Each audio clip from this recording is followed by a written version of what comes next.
Bell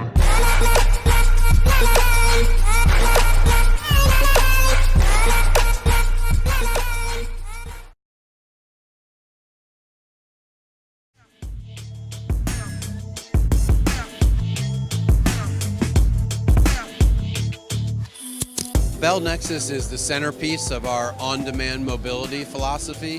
That is moving people and things from point A to point B in a more on-demand sense. Bell Nexus has a lot of wonderful features. It's a hybrid electric system that propulses us through the air. We have 6 tilting ducted fans that provide for better noise performance and better power performance. And we've got a really hot interior to attract new customers and really think about universal access to VTOL for people that have normally never gotten to use it.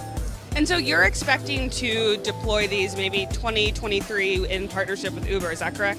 Well, we usually say 2025 on our side. I know Uber has a 2023 and a goal, but we think it's a little more realistic to be out in the middle of the 2020s. But we always strive to, hit those earlier dates as well.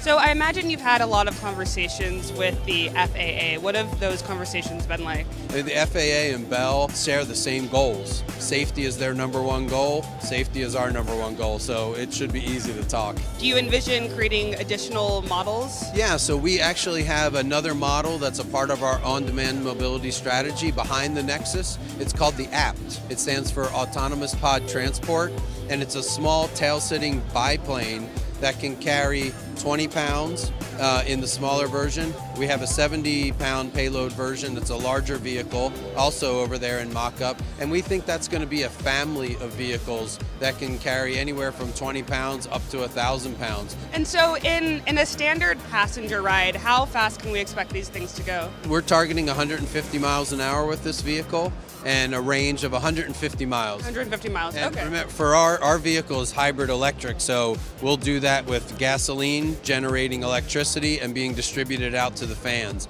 In the future, we're certain to have an all-electric version that would have different ranges and require a full charge every time it did that. Initially, I imagine Bell having human pilots operating these things, but eventually is a plan to go autonomous?